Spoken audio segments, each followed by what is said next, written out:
નમસ્કાર, ભાગ્ય દર્પણમાં આપનું સ્વાગત છે. હું છું અન્વી.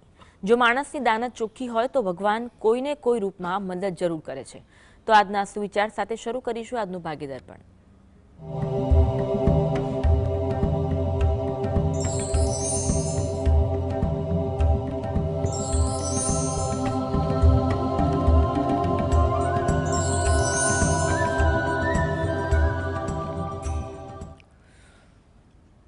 ભાગ્ય દર્પણમાં આપના પ્રશ્નોના નિરાકરણ અને રાશિફળ વિશે માહિતીને માર્ગદર્શન આપવા આપણી સાથે જોડાયા છે જ્યોતિષ આચાર્ય અને વાસ્તુશાસ્ત્રી હર્ષિતભાઈ પાઠક. હર્ષિતભાઈ, સ્વાગત છે કાર્યક્રમમાં. નમસ્કાર. સૌથી પહેલા વાત કરીએ આજના પંચાંગ વિશે. તો શું કહે છે આજનું પંચાંગ તે જણાવશો? આજના દિવસનો પ્રારંભ કરીએ પંચાંગની જાણકારીથી. આજે વાર છે ગુરુવાર, વિક્રમ સંવત 2082 ચાલી રહ્યો છે. આજની તારીખ છે 25/12/2025, 25/12/25. આજની તિથિની વાત કરીએ, પોષ મહિનો ચાલે છે, તેનો સુદ પક્ષ શુક્લ પક્ષની પાંચમ છે. આજે છે પોષ સુદ પાંચમ. નક્ષત્ર ઘનિષ્ઠા છે. સવારે 8:17 શતભિષાનો પ્રારંભ થશે. યોગ વજ્ર છે અને કર્ણ બાલાવ આવે છે. આજની રાશિ આવે છે કુંભ રાશિ, કે જેના નામાક્ષર છે ગ, સ, શ અને શ. એટલે આજે જો કોઈ બાળક જન્મે તો તેનું નામ કુંભ રાશિ પરથી પાડવું હિતાવહ રહેશે. ઉપરાંત ગ્રહ ગોચર અને મુહૂર્તની ગણતરી માટે પણ કુંભ રાશિને લક્ષમાં લેવાની રહેશે. દિન વિશેષની વાત કરીએ તો આજે દગ્ધ યોગ છે. ઉપરાંત આજે પંચક પણ ચાલુ રહેવાનું છે. સવારે 8:10 રવિ યોગનો પ્રારંભ થશે. જી, તો હવે જાણીએ આજની વાસ્તુ ટીપ શું છે. વાસ્તુ ટીપમાં આપણે ખાસ વાત કરી રહ્યા છીએ અને તે છે પાણીનો બગાડ, પાણી ટપકવું. બધા જ વ્યક્તિ લગભગ જાણે છે કે ઘરમાં પાણી ટપકવું એ સારું નથી, પણ ઘણી જગ્યાએ જોવા મળતું હોય છે કે એકવાર પાણી ટપકવાનું ચાલુ થાય તો એક જગ્યાથી ટપકે કે આ બીજી ટપકે. ઘણીવાર એવું પણ બનતું હોય છે કે નકારાત્મક ઉર્જા વધી જાય છે એવી જગ્યાએ, તો એમ વિચારે કે ભાઈ આપણે રિપેર કરાવીશું, પણ એ રિપેર કરાવવાનું અઠવાડિયું થાય, 15 દિવસ થાય, મહિનો ચાલ્યા જ કરતું હોય છે. અને એમ વિચારે કે જરાક ટપકે છે એમાં શું વાંધો છે, પણ જરાક ટપકતું હોય, લીકેજ હોય તો એ ઘણું નુકસાનકારક થતું જોવા મળતું હોય છે. ઘરમાં ખાસ કરીને રસોડું હોય, બાથરૂમ હોય અથવા કોઈ એવી જગ્યા હોય કે જેમાંથી પાણી ટપકતું હોય તો વાસ્તુ પ્રમાણે એ ઘણું અશુભ મનાય છે. અને ખાસ કરીને આ કરવાથી નકારાત્મક ઉર્જાની વૃદ્ધિ થાય છે અને આર્થિક બાબતે તકલીફો ઊભી થાય છે. પ્રથમ કોલર જોડાયા છે કિશોરભાઈ. કિશોરભાઈ, જન્મ તારીખ કઈ છે? નમસ્કાર સર, જન્મ તારીખ 1/10/1980. સમય કયો છે? સાંજે 6:45. અને સ્થળ કયું છે? સ્થળ ગણદેવી તાલુકો. આ મારા ભત્રીજાની કુંડળી છે. જી. એ મુશ્કેલી એ છે સર કે એને છે તે 15 વર્ષના લગ્ન જીવન બાદ અત્યારે છૂટાછેડા થઈ રહ્યા છે. એની વાઈફ એને થોડોક દગો કરી ગઈ, એને કારણે એના આઘાતમાં આવી ગયો. આપઘાત પણ કરી જતો હતો, જેમ તેમ બચાયો છે. હવે સર, એનું બાકીનું જીવન અમે કેવી રીતે સુધારી શકીએ એના માટે અમે પ્રયત્ન કરી રહ્યા છે. બસ ગ્રહોની દશા શું કહેવા માંગે છે, એનું બાકીનું હવે પછીનું જીવન કેવું રહેશે, એના લગ્ન થશે પાછા, એને એક છોકરો પણ છે. અને આ કુંડળી અમે વર્ષો પહેલા બનાવડાવી વિદ્વાન પાસે. તો મંગળ એનામાં હતો, એને ત્યારે લખેલું સ્પષ્ટ કુંડળીમાં કે આનું ભવિષ્યમાં એક લગ્ન જીવન તૂટશે એવું. પણ આ લોકોએ મેચ કર્યા વગર લગ્ન કરાવેલા મારા ભાઈ ભાભી લોકો, એટલે તકલીફમાં છે. માર્ગદર્શન કરો આમાં શું કરાય. 13 ઓક્ટોબર 1980 છે ને? હલો, બસ કારણ કે મને ક્લિયર કરું. હા, અને સમય કયો હતો? સાંજે 6:45. બરોબર છે. ઓકે, ચાલો જોઈ લઈએ આપણે કે કુંડળી શું કહી રહી છે અને શું કરવું જોઈએ. બહુ અગત્યનો પ્રશ્ન છે. આમ તો જોવા જઈએ તો આનું વિસ્તૃત માર્ગદર્શન તમારે લેવું જોઈએ. હું સમયના અભાવે જે કહી શકાય તેટલું કહી શકીશ. બાકી આ કેસ ખરેખર બહુ સેન્સિટિવ છે. સમજી ગયો આપનો પ્રશ્ન. મીન લગ્નની કુંડળી આવી રહી છે. રાશિની વાત કરીએ તો મિથુન રાશિ આવે છે. બુધની દશા ચાલી રહી છે. બુધ આ કુંડળીમાં અષ્ટમ સ્થાનનો થયેલો છે અને સપ્તમ સ્થાનનો અધિપતિ છે. એટલે મંગળ તો છે, પણ બુધની તકલીફોને કારણે આ ઘટના ઘડી છે. બરાબર છે, કારણ કે બુધની દશા ચાલે છે. બુધ અહીંયા સપ્તમ સ્થાનનો અધિપતિ થઈને અષ્ટમ સ્થાનમાં છે. બરાબર. અને રાહુના નક્ષત્રનો છે. એટલે ગમે ત્યારે પરિસ્થિતિ બદલાય, માણસ વિચારોની તેવી રીતે માણસમાં બદલાવ આવે, તમે વિચાર્યું ના હોય તેવી ઘટના બની શકે અને આ અચાનક થઈ શકે એવું છે. એટલે બે વસ્તુ તો છે કે બીજું પણ પાત્ર જીવનમાં આવી શકે, પણ તકલીફ તો રહેવાની છે. લગ્ન જીવનમાં આ કુંડળી પ્રશ્નો ઊભા કરે એટલે એ વાતનું થોડું ધ્યાન રાખવું પડશે, કારણ કે બુધની દશા હજી 2032 સુધી ચાલવાની છે. એટલે એ ફળ આપશે ખરો, પણ ઉપાયો યોગ્ય રીતે કરી સમજી અને એનું વિસ્તૃત માર્ગદર્શન લઈને આપ આગળ વધજો. ખાસ કરીને બુધના જપ કરે, બુધના દાન કરે, અનુષ્ઠાન કરે એ એના માટે યોગ્ય છે. અન્ય એક કોલર છે, મયંકભાઈ જોડાયા છે. જી, જેમના અંગેનો પ્રશ્ન છે તેમની જન્મ તારીખ જણાવશો. જય માતાજી. મારે જન્મ તારીખ ખબર નહીં, પણ આગળનું મારું ભવિષ્ય કેવું છે.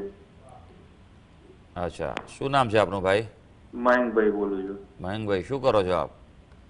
નાનો મોટો વ્યવસાય કરું છું. નાનો કે મોટો ભાઈ? નાનો વ્યવસાય, ગલ્લો ચલાવું છું પાનનો. હા હા, જે હોય તો સ્પષ્ટ કહો ને ભાઈ. જેટલો સ્પષ્ટ પ્રશ્ન હશે ને એટલો જવાબ મળશે. કારણ કે પહેલી વાત તો એ છે કે તમારે તકલીફ શું છે અત્યારે એમ કહો. કશું નહીં કે ધંધામાં તકલીફો પડે છે. બરોબર છે, સારું સારું. પહેલા ચાલતો તો મસ્ત ધંધો, હવે બહુ ધીરો ધીરો ચાલે. બહુ 1-1.5 વર્ષથી બહુ ખરાબ ચાલે એવું. જુઓ ભાઈ, તમારું જન્મકુંડળી બનતી નથી કારણ કે તમારી કોઈ વિગત નથી. જન્મ તારીખ, સમય, સ્થળ એ વગર બને નહીં, પણ પ્રશ્ન કુંડળીના આધારે તમને હું જવાબ આપી શકું કે શું કરી શકાય. એટલે સૌથી પહેલી વાત તો એ છે કે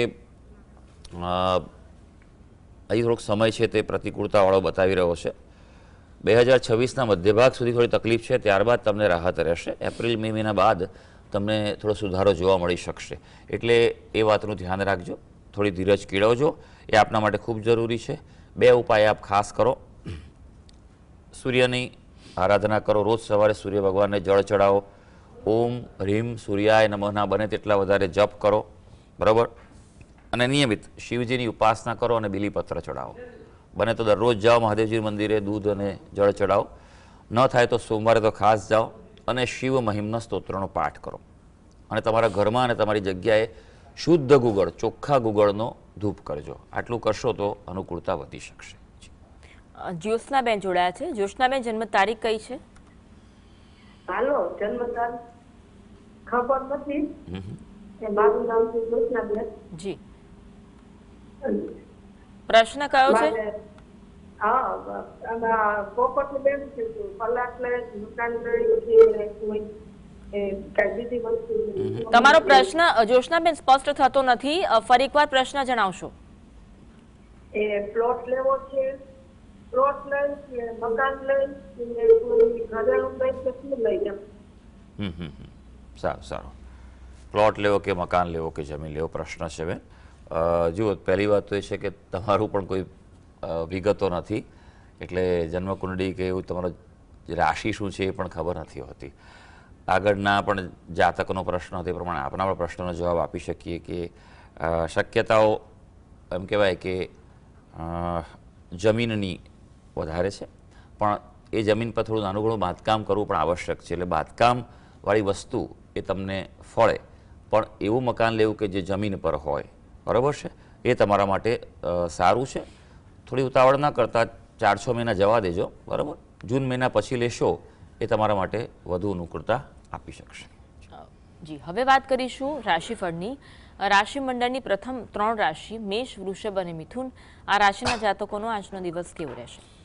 હા, શરૂ કરીએ આજના દિવસનું રાશિ ભવિષ્ય. સૌથી પહેલી રાશિ આવે છે મેષ રાશિ, કે જેના નામાક્ષરો છે અ, લ અને ઈ. ભાઈ, જીવન સાથે તણાવ ન રાખતા આજે અંગત જીવનમાં થોડું ધ્યાન રાખવું જરૂરી છે. વિવાદોમાં જો વિવાદ થાય તો અનુકૂળતા તમારા તરફેણ રહેવાની છે. શત્રુઓ પરાસ્ત થાય, તમારો વિજય થાય તેવું આજે બની શકે. વૃષભ રાશિ, જેના નામાક્ષર છે બ અને ઉ. નોકરો પર કે તમારા હાથ નીચે કામ કરતા કર્મચારીઓ પર અતિ વિશ્વાસ ઠીક નથી. એના ભરોસે ચાલશો તો કદાચ ધારેલું કામ ન થઈ શકે, પૂરું ના થાય. માટે તમારું એમાં તમે પણ તેમાં ભાગ ભજવો જરૂરી છે. પોતાનો વેપાર હશે, અનુકૂળ લાભ થવા જઈ રહ્યો છે. સંતાન પક્ષે કોઈ સમસ્યા હશે, ચિંતા હશે તો તેનો ઉકેલ આજે મળી શકશે. હવે મિથુન રાશિ, જેના નામાક્ષર છે ક, શ અને ગ. હવે આપણા માટે વાત કરીએ તો કુટુંબ વ્યવહારમાં કોઈ પ્રકારે મતભેદ ચાલી શકે આજે, એટલે વાણી વ્યવહારમાં થોડુંક વિશેષ ધ્યાન રાખજો. હા, કોન્ટ્રાક્ટથી કામ કરતા હશો, ભાગીદારીથી કરતા હશો તો આજે ઉત્તમ કાર્યો થઈ શકે તેમ છે. કોઈ માંગલિક કાર્યનું આયોજન થાય કે તેમાં ભાગ લેવાનું પણ આયોજન થઈ શકે. જી જી, હવે વાત કરીશું રાશિ મંડળની અન્ય 3 રાશિ કર્ક, સિંહ અને કન્યા. આ રાશિના જાતકોનો આજનો દિવસ કેવો રહેશે? કર્ક રાશિની વાત કરીએ, જેના નામાક્ષર છે ડ અને હ. ભાઈ, આજે નવીન પ્રવૃત્તિઓ લાભકારી રહેશે. કંઈક કરતા હો તેના કરતાં કંઈક નવું કરો, અથવા જે વસ્તુ રૂટીન કરતા હો તેને નવી રીતે કરવા માટે આજે પ્રયત્ન કરજો. બીજા પર વધુ વિશ્વાસ આજે ન કરવો જોઈએ. પોતાની જાત પર વિશ્વાસે રહેજો. હા, પોતાનો વેપાર વ્યવસાય હશે તો તે સારો અને લાભદાયી રહી શકશે. હવે સિંહ રાશિ, જેના નામાક્ષર છે મ અને ટ. ભાઈ, સિંહ રાશિના વ્યક્તિઓ માટે વાત કરીએ તો આજે આવક અને ખર્ચામાં સંતુલન રહી શકે તેવો દિવસ છે. એટલે કે કાર્યક્ષમતામાં વૃદ્ધિ રહેવાની છે તમારી. એટલે મહેનત કરી લેજો, અગત્યના કાર્યો હાથ પર લેજો. પણ હા, માનસિક અસ્થિરતા દૂર કરવાની છે. એટલે રિલેક્સ અને ફોકસ રહેવાનું છે. હવે વાત કરીશું કન્યા રાશિ, જેના નામાક્ષર છે પ, ઠ અને અણ. આજે કોઈ મનોરંજન સંબંધી કાર્ય થાય તેવું બની શકે, કોઈ રિલેક્સ થાવ, એન્જોય કરો તેવું બને. જાહેર ક્ષેત્રે સામાજિક કાર્યોમાં આજે જો ભાગ લેશો તો લોકપ્રિયતા પ્રાપ્ત થઈ શકે. ઉપરાંત આજે ધર્મ અધ્યાત્મ સંબંધી પણ કાર્યો થઈ શકશે. જી, એક કોલર જોડાયા છે પ્રકાશભાઈ. પ્રકાશભાઈ, જન્મ તારીખ જણાવશો? જય જિનેન્દ્ર. હા જી. જી, જય જિનેન્દ્ર. જન્મ તારીખ કઈ છે? 11/4/1963. સમય?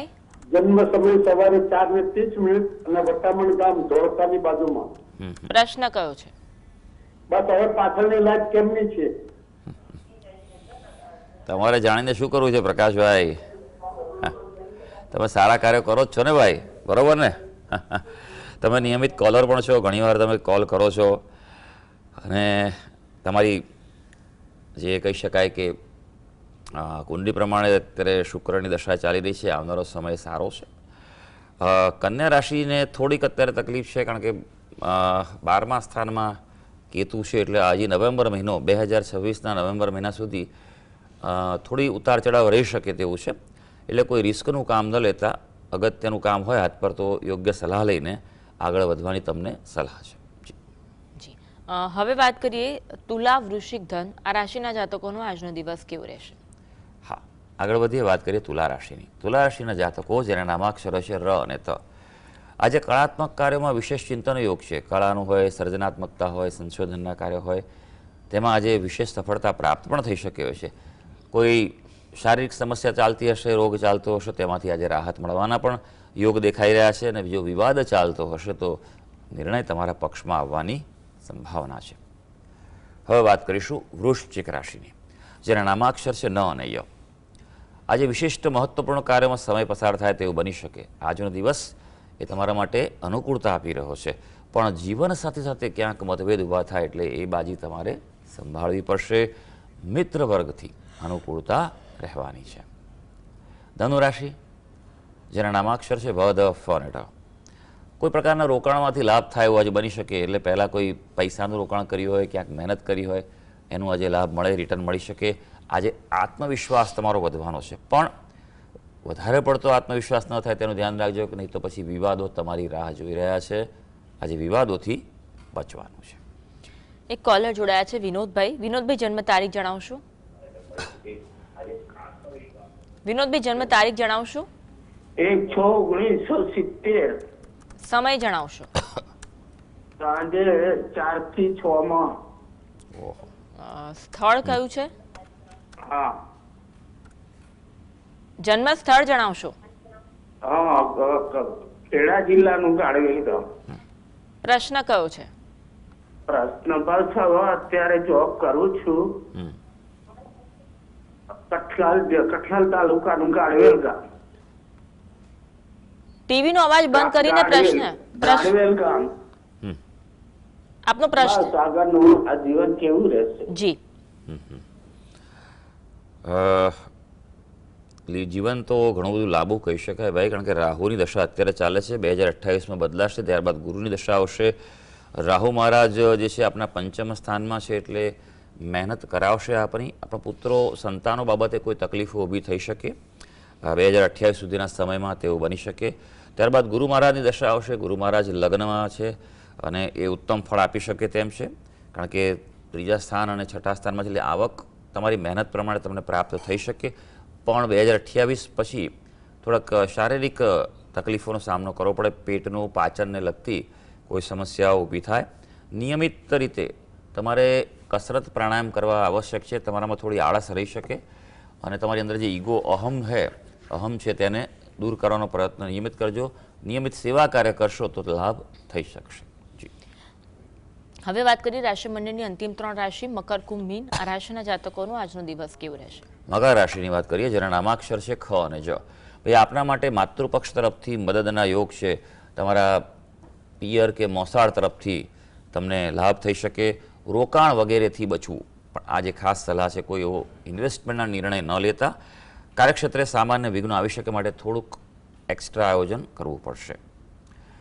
હવે કુંભ રાશિ, જેના નામાક્ષર છે ગ, સ, શ અને શ. ભાઈ, ધર્મ સંબંધી કાર્યોમાં સમય પસાર થાય ને તે સારું છે. આજે થોડુંક દેવદર્શન કરજો, ભગવાનનું નામ લેજો. સામાજિક કાર્યોમાં, જાહેર કાર્યોમાં જો આજે પ્રવૃત્તિમાં પસાર થવાના હો તો સાવચેતી જરૂર રાખજો, નહીં તો પછી વિવાદ થઈ શકે. વિવાદથી બચવાનું છે. મીન રાશિ, જેના નામાક્ષર છે દ, ચ, ઝ અને થ. મીન રાશિના વ્યક્તિઓ માટે આજે ઋતુ અનુસાર ખાનપાન કરવું બહુ આવશ્યક છે. એટલે ખાનપાનમાં ખૂબ ધ્યાન રાખજો. કુટુંબીજનોના આરોગ્ય પર કોઈ તકલીફ આવી શકે, માટે વિશેષ ધ્યાન આપજો. બેદરકાર ન રહેતા. જો તકલીફ થાય તો તાત્કાલિક ઉપચાર કરાવી લેજો. વેપારમાં આજે ભાગીદારીથી જો કાર્ય કરતા હશો, કોન્ટ્રાક્ટથી કોઈ કાર્ય કરતા હશો તો લાભ થવાની સંભાવના છે. તો સર્વે દર્શક મિત્રોનો આજનો દિવસ શુભ અને મંગળકારી જાય તેવી ઈશ્વરને અભ્યર્થના. હસીદભાઈ, આપ જોડાયા, દર્શકોને માર્ગદર્શન આપ્યું બદલ આપનો ખૂબ ખૂબ આભાર. ધન્યવાદ. તો આ સાથે જ કાર્યક્રમમાં બસ આટલું જ. નમસ્કાર.